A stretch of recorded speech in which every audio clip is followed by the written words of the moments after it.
Hey everybody, what's going on? Welcome back to the channel. In this video, I'm beginning a series of 3 videos where I'm going to go through each mastery tree individually. We're going to go node by node. I'm going to break down the node, talk about situations that could be useful, and if I can think of some champs I think it would be useful on, and really just try to make these mastery trees less intimidating. I know that they are very intimidating. It seems like way too much to come in and learn, especially for newer players, but even players with some experience. I have almost 5 years of experience playing games like this. And when I came into Raid, I pushed off learning Masteries for a little bit because, like, I have too many new champs to learn, too many new game mechanics. I'm going to hold off on learning the Masteries. So I totally understand that, especially for players with less experience, this can just seem like too much. It might not even be on your horizon of things you plan to get to right now. So what I want to do is walk you through this, show you that it's not really as bad as it seems like it is, and just help you feel more comfortable with it, because as time goes on and this game gets more competitive, as Arena starts to get more competitive, maybe at some point we get clan wars or something of that nature, it's going to be really important that you understand Masteries and that you can come in and do some things differently than other players are doing it, because if everybody's doing the same thing, everybody knows how to counter it. So for you to understand and come in and experiment and try some different things and catch some people off guard is going to start to get really important as this game grows and we start to get more content and everything gets more competitive. So that's what I want to do. I want to walk you through it, show you that it's not really so bad, and help you feel comfortable coming in here and experimenting. So I'm going to talk a little bit about some of the generic things about Masteries, and then we're going to jump into the offense tree for this video. So some things to keep in mind with Masteries is that you can only use 2 trees. So if you start a node on the offense tree and then you start a node on the support tree, the defense tree will lock up. You will not be able to use the defense tree, so you can only use 2 nodes. On the first tier, which is this top tier, you can have 1 here and 1 in another tree. So 2 nodes total on the first tier. On the second, third, fourth, and fifth tiers, you can have 3 nodes total. So that's 2 in one, 1 in another. You can't do 3 in 1. Then on tier 6, you can only have 1 total. So if you do 1 here, that's it. That's important to keep in mind. Another important thing to keep in mind is that the nodes have to connect. So you have to work your way down the tree in a way where the nodes connect. So for example, if I start off with Deadly Precision, I can't immediately go to Heart of Glory. If I want Deadly Precision and Heart of Glory, the only option I have is to come down and do Keen Strike and then go over to Heart of Glory that way. So if you kind of want to plan ahead, you kind of want to look at your tree and think, okay, if I'm building someone for clan boss, I either want him to have Giant Slayer or Warmaster, depending on the champ. So I need to make sure that when I work my way down this tree, if I want Giant Slayer, I'm on one of these 3 nodes. If I want Warmaster, I'm on one of these 2 nodes, right? You kind of have to plan your route sometimes. So sometimes you may have to take a mastery you don't want to get to the one you do want. Does that make sense? So that's important to keep in mind. So you farm scrolls from Minotaur. They'll fill up. Once you have the scrolls for that champion, they have those scrolls forever. You don't consume them by using a mastery. You consume them in the sense that they're spent, but if you were to reset the champ, which you get 1 free reset on every champ, if you were to reset, you would just get all the scrolls back. So it's not like a potions to ascend or something that you use and they're gone and you have to go farm more. Once you max out a champion's scrolls, or however many scrolls you farm on them, they have those scrolls and they have them forever. So that's another important thing to keep in mind. So we've talked about the path, talked about the nodes. I think that's it. I think we can go ahead and jump into the offense tree now. So let's go ahead and do that. The first one is Blade Disciple. It's attack plus 75. This is one of those that's going to be really appealing to newer players that don't have a ton of experience with games like this, because the other one is crit rate plus 5%. We're going to go talk about it specifically. But 5% versus adding 75 to your attack, it seems like the attack would be the way to go. It's almost always not the way to go. The only time that this is going to be the way you start off is if you're building someone who places bomb debuffs and they don't need crit rate for something else in their kit, because bombs do damage based purely on the attack stat, nothing else. So situations like that, you would use it. Or maybe if you're building someone who has a skill that always critical hits regardless of your crit rate, or something in their kit or their passive, or some sort of big boost to their crit rate in general, then you could use this one. But I'd say 97% of the time, at least at the time of recording this video, you're not going to start the offense tree with this. Another thing to keep in mind is that you will use the offense tree for champs that are not attack champs. And that you'll understand that more as we work our way down this tree. But offense tree is not exclusively for attack champs. Defense is not exclusively for defense, so on. So keep that in mind. But Blade Disciple, in very specific situations, it's useful. Generally speaking, you're starting off your offense tree with Deadly Precision, which is a 5% bump in crit rate. This is just really important. If you've tried to start gearing your champs for crit rate yet, you'll notice that when you start trying to do that, it starts to get a little more difficult, because instead of just worrying about attack and maybe speed, you've added 2 stats to the pool you want to try to worry about now with crit rate and crit damage. And then if they need accuracy as well, now we're talking about a champ that's getting kind of stat hungry. So any little bump you can get from this tree is helpful. And a 5% bump to crit rate might not sound like much, but it is. It's nice. It's a 5% bump. So you're almost always going to start off with Deadly Precision. Beginning on the second tier, we have Heart of Glory. Increases damage inflicted by 5% when attacking with full HP. Now, this is Campaign Farmer is where there's 2 places this is really going to shine. One of them is your Campaign Farmer. I'm going to use Relic Keeper as the example, because I think a lot of new players should be working their way towards a Relic Keeper, and he's fusible so everybody can obtain him. And he is an amazing Campaign Farmer until you pull someone crazy like a Ray or a Queen Eva or something along those lines. But Relic Keeper is a good way to go, and this will help him get closer to being able to one-shot every enemy on the wave. The way his kit is built, as long as he's one-shotting enemies, he keeps getting turns. The enemy will never get a turn as long as he's killing everybody he hits in 1 hit. So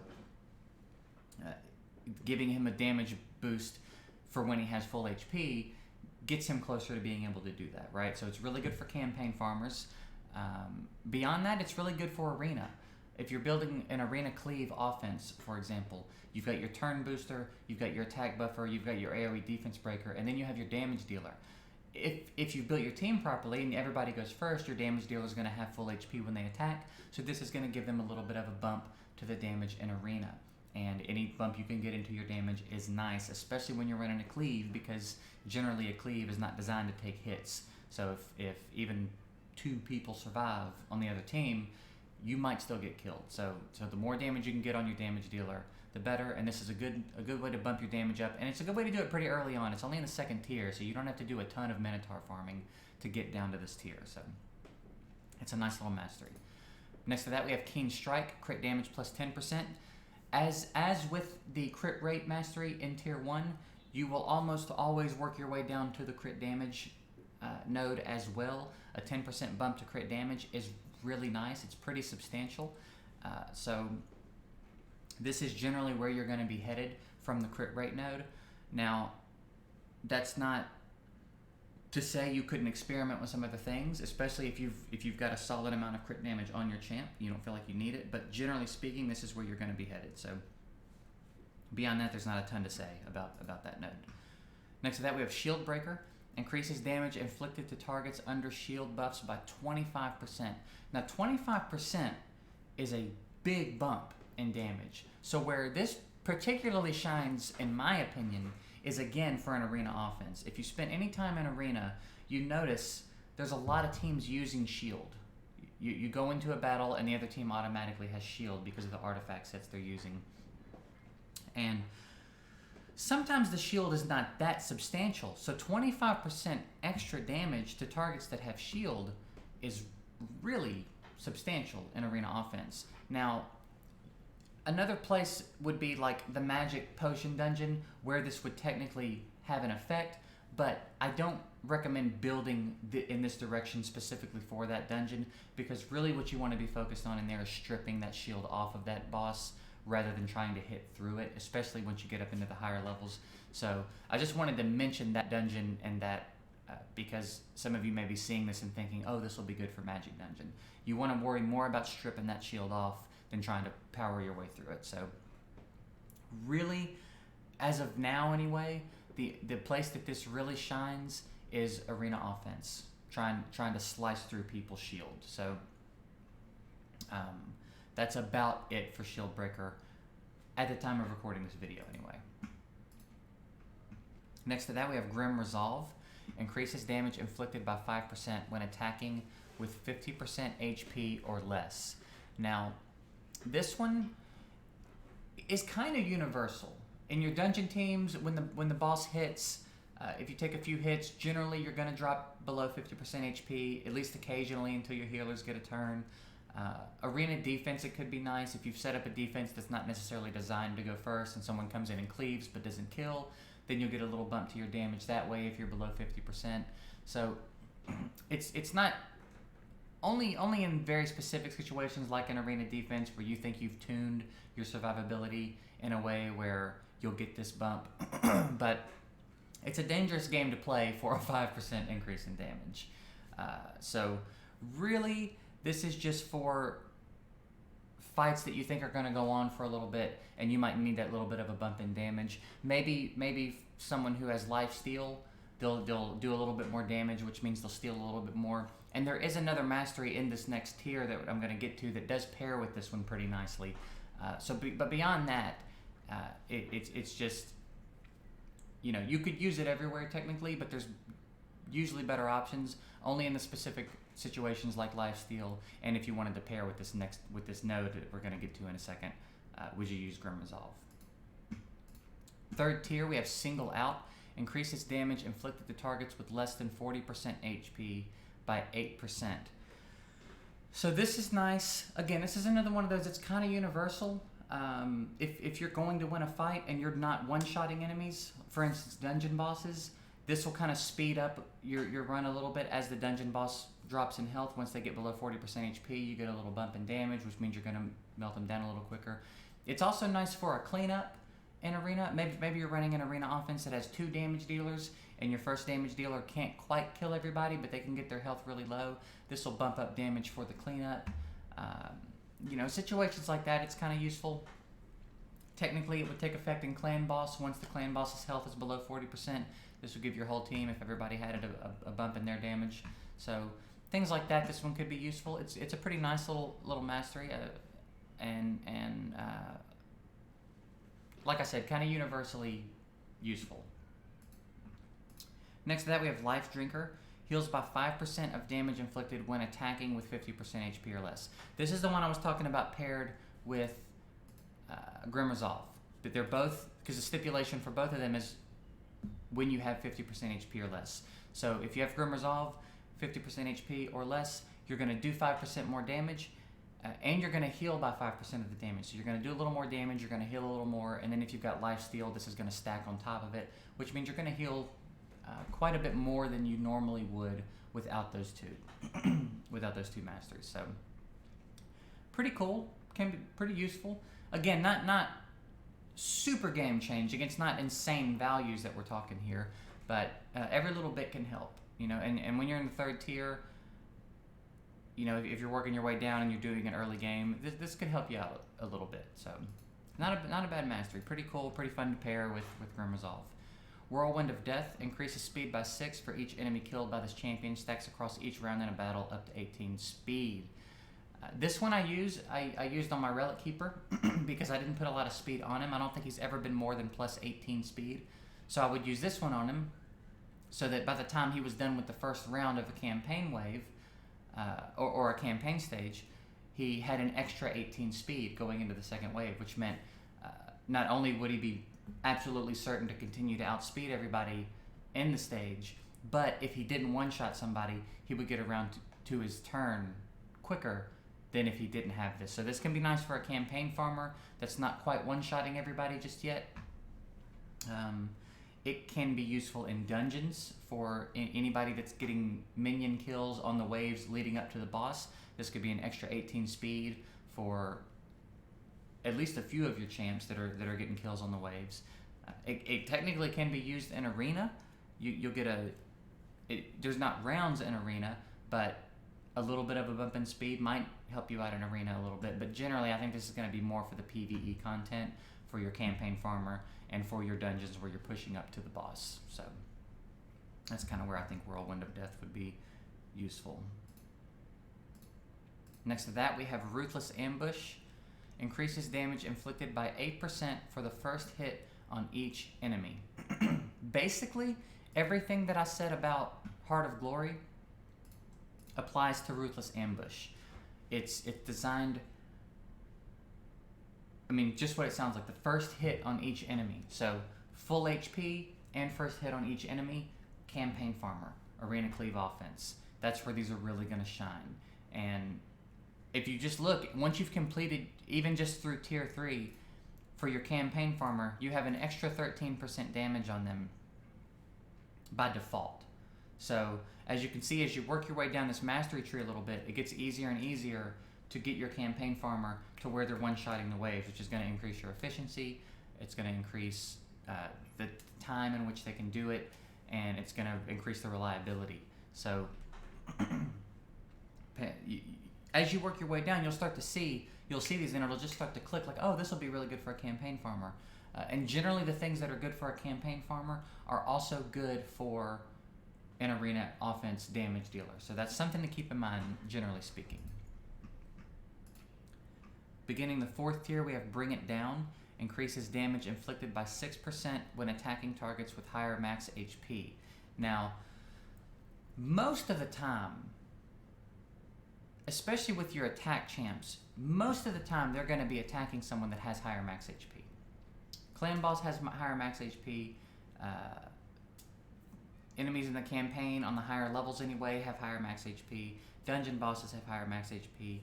Generally in arena, for your attackers, the enemies are going to have higher max HP. So really, this can be used pretty much anywhere and on a lot of different champs that are attack champs. Now, if someone like a Vrask, who does damage based off HP that you're going to be stacking HP on, this is only really going to be useful against dungeon bosses and things of that nature, not so much in PvP. So this is really more for attack champs that you're not going to be stacking a lot of HP on. So again, could be helpful for the campaign farmer as you start to push later into the levels where everybody's certainly going to have higher max HP.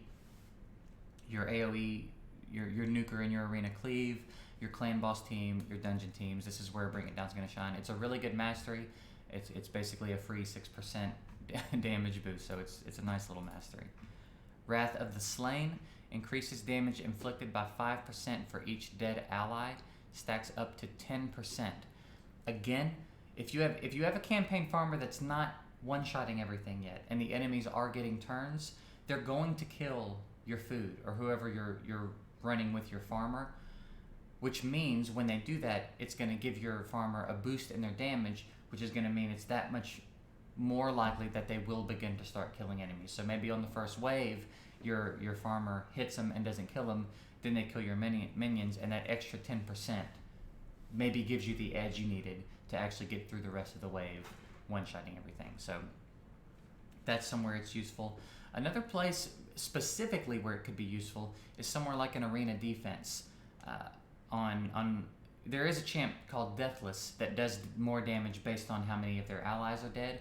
So this is something you could stack on them just to further increase that damage. I have had Deathless smash me before on arena defense, so very specific uses like that it could be nice, but generally I think it's going to just be for your campaign farmers where this one's really going to shine. You're going to give them that edge they might need to start one-shotting all the enemies, and that was Wrath of the Slain. Next to that, we have Cycle of Violence. Has a 30% chance of decreasing the cooldown of a random skill by 1 turn if the damage inflicted by a skill exceeds 30% of the target's max HP, occurs once per turn. This is another one that's really nice for Relic Keeper if you don't have him skilled up yet, because his second skill that attack buffs, I believe before he's skilled up, there's a gap where that'll still be on cooldown, even after it's gone. Whereas if you have it skilled up, he basically has permanent attack buff. So having something like this on your Relic Keeper, if you don't have him skilled up, could help you cycle through and get back to having that attack buff maybe permanent, on a more permanent basis, because he's almost, even if you don't have great gear on him, he's going to be doing 30% of the enemy's max HP. He should be anyway. So basically every turn, even if he's not getting the kill, he's at least getting a chance, a 30% chance to decrease the cooldown of his own attack buff. He can cycle back to it quicker, get that attack buff, and really start outputting more damage. So it's pretty likely that even without skilling him up with this mastery, it's basically like having him skilled up. I would say that's probably about what it comes out to. Maybe sometimes it doesn't work out that way, but I think it's a good alternative to skilling up his second skill. So something like that, it could be useful. And again, in arena for your nuker, not quite as important, because if you're running a cleave, the fight's not going to go on long enough in most cases for you to cycle back around to a powerful skill. So again, only in very specific situations, but I think more for like a relic keeper that you don't want to feed tomes to is where something like this is going to be nice. Where were we? Cycle of violence. Yeah, okay. Opportunist. Increases damage inflicted to targets with stun, sleep, or freeze debuffs by 12%. Now this is another one that's going to be very specific. This is really for champs that you pair with someone who does these things. So you just have to look at your champs and look at the teams you're building. But I'll give you an example of how I use Opportunist. My arena offense right now, the champ that goes first is Seeker, and he does the attack bar boost and the attack buff. Then Zargala goes. She does her AoE attack that's also a defense break. Then Fushan goes, and I use his second skill, which is an AoE hit that has potential to stun. Then I have a Skull Crown that goes. I have Opportunist on my Skull Crown because if Fushan lands stuns on anybody, she's going to do 12% more damage to the targets that Fushan has stunned. And 12% damage is substantial. That's a lot of extra damage. So that's how it's used. That's how this mastery is used. It's very specific. I don't even know that I would put it on Fushan, for example. Even though he has stuns in his kit, the idea that he's going to stun them and then get another turn before they come out of that stun, I'd have to build him super fast and be going against someone who's pretty slow, right? So really, this is for champs that you're pairing with other champs that have stuns, sleeps, or freezes in their kit, and it's for situations like that. So that's what this one's for. I can't think of a ton of people off the top of my head that aren't legendaries that have stuff like this in their kit. You know, Prince Kaimar has sleeps. I think Shiramani has freeze. So just look through your champs and look through your team compositions, and if you're pairing your damage dealers with someone who has these in their kit, Opportunist is not a bad idea for them. So that's Opportunist. Beginning on the 5th tier, we have Methodical. Increases the damage inflicted by this champion's default skill by 2% each time it's used during battle. Stacks across each round in a battle up to 10%. This is another one that screams Relic Keeper, right? The only attack he has is his default skill. So basically, even if he's one-shotting enemies, he'll kill everybody in the first wave of the campaign stage, and then after the first enemy he kills in the next stage, he's got the 10% damage boost, which means for the rest of the run, he's got more damage. And if you've been doing his masteries in a way that's complementing your campaign farmer down to here, his damage is going to be piled up so high, it's going to start getting really easy for him to one-shot everything on the wave. So that's really what this is for. Other than that, longer fights, longer dungeon boss fights, some clan boss champs, this could be pretty useful. So beyond the Relic Keeper campaign farmer type, I would say clan boss, this is useful. Long dungeon fights, this is useful. Beyond that, I'm not real sure. Next to that, we have Kill Streak. Increases damage inflicted by 6% in the arena and 3% in all other locations for each enemy killed by this champion in battle. Stacks across each round in a battle up to 12%. Yet again, another one that screams campaign farmer. Relic Keeper as well, but any campaign farmer, because after that first wave is dead, that's a 12% boost to damage for the rest of the run. This is also nice in dungeons as you're wave clearing. It's nice for spiders. It's nice. It's really nice for everywhere. In arena, it's okay. You get the damage boost in arena if the fight's going to continue to go on. But really, for your campaign farmer, this one's incredible. And in dungeons, it's also really helpful. If several of your champs will have a 12% boost by the time they get to the boss, which is going to speed your run up quite a bit. So it's a really, really nice mastery. Next to that, we have Blood Shield. Places a shield buff on this champion for 1 turn when this champion kills an enemy. The value of the shield is equal to 15% of this champion's max HP. Occurs once per turn. It's pretty self-explanatory. You could use it however you wanted to use it. If your campaign farmer can't quite kill everything and they're failing runs, this might give them that edge. This might give them the survivability they need if they can stack a few shields on. It could be useful in arena to protect your squishy or cleave team. Maybe if they don't kill everybody on the first turn, your damage dealer, whoever they kill, they're going to get shield for it. That might help them survive whatever comes back their way, so that on the next turn you could clean up. You know, spiders, as you kill minions, you can get shield. It can be useful. It is a nice mastery, and really you could use it anywhere. And particularly on a champion like someone like Vrask, again to mention Vrask, who's going to have a ton of max HP anyway, the shield is going to be quite a bit more substantial on someone like Vrask. So if Vrask gets a kill, he's going to become that much more impossible to kill. So something to keep in mind for Blood Shield. Next to that, we have Stoked to Fury. Increases damage inflicted by 4% for each debuff on this champion, stacks up to 12%. Now, Stoked to Fury is one that I find kind of interesting. I appreciate the unique aspect of it, but it is a dangerous game to play, to build around expecting to be debuffed, because depending on the champion and how they're doing damage, that debuff could totally negate any damage bump you're getting. For example, if your attack champion gets a few debuffs on him where this damage would stack up, but one of those debuffs is an attack break, then this isn't doing you any good. It's barely negating the attack break, but you're still doing way less damage. Again, for someone that scales off defense, if they get a defense break, same thing. So beyond that, there's a lot of control debuffs like stun, sleep, and freeze. So I feel like it's a dangerous one to play around. Where I think it could be useful is somewhere like dragons, where the dragon likes to pile the poisons and stuff on you.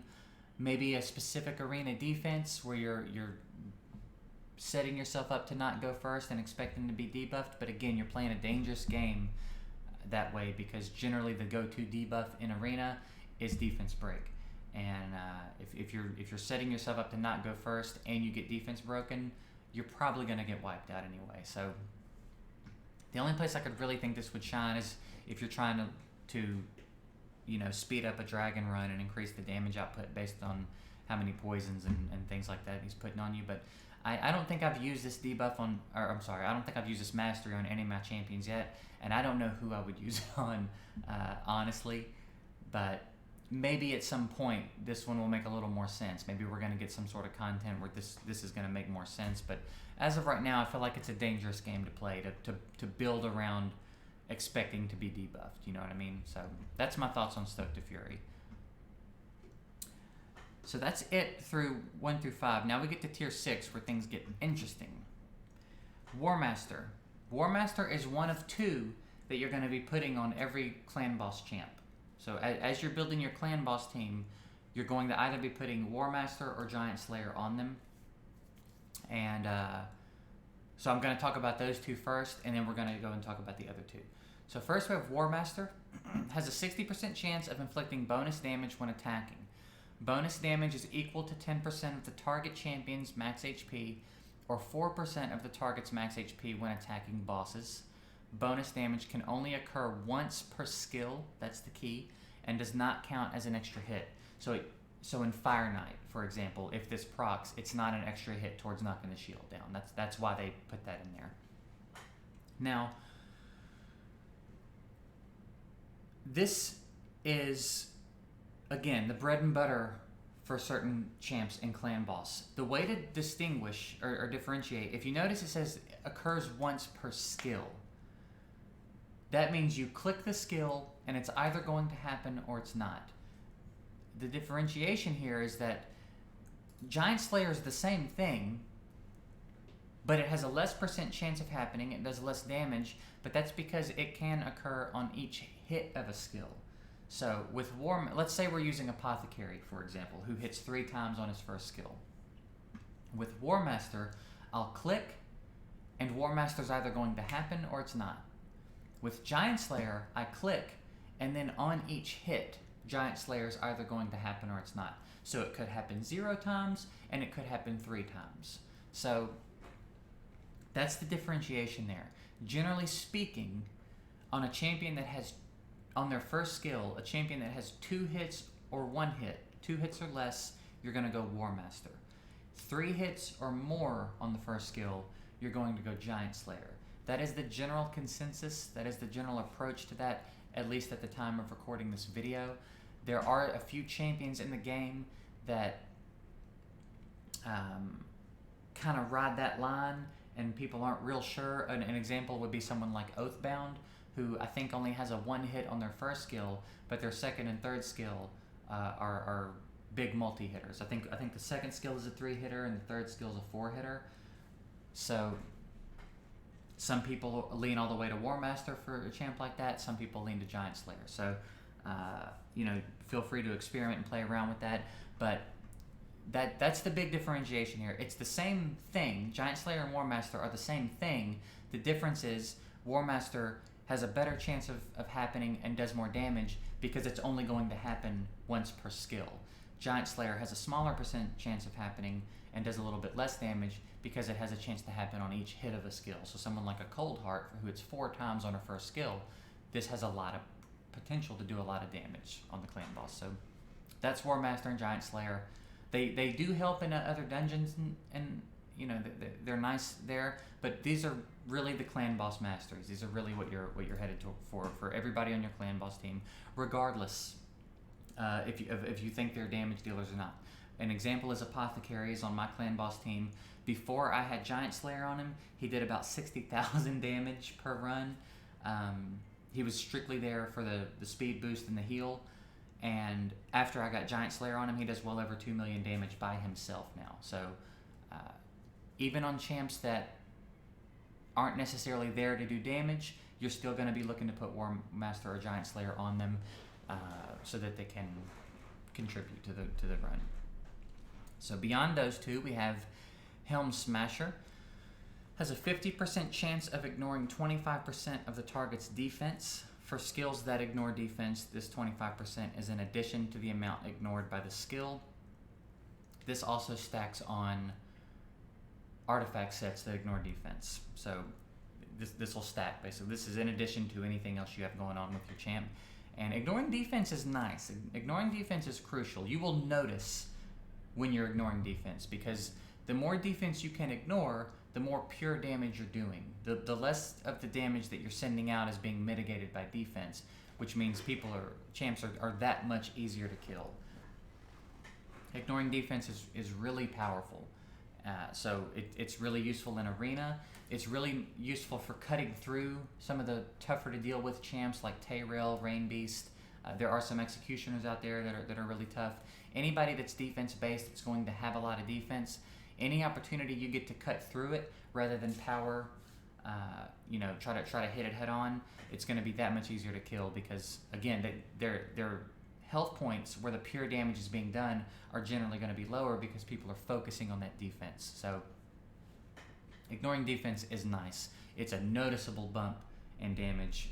So anybody that you're not using in Clan Boss, particularly for PvP type stuff, this would be a fun one to play with because, again, you will absolutely notice the difference in damage if you have Helm Smasher on someone and it procs. So it is very nice. And then the last one on the offense tree is Flawless Execution. It's an extra 20% bump in crit damage.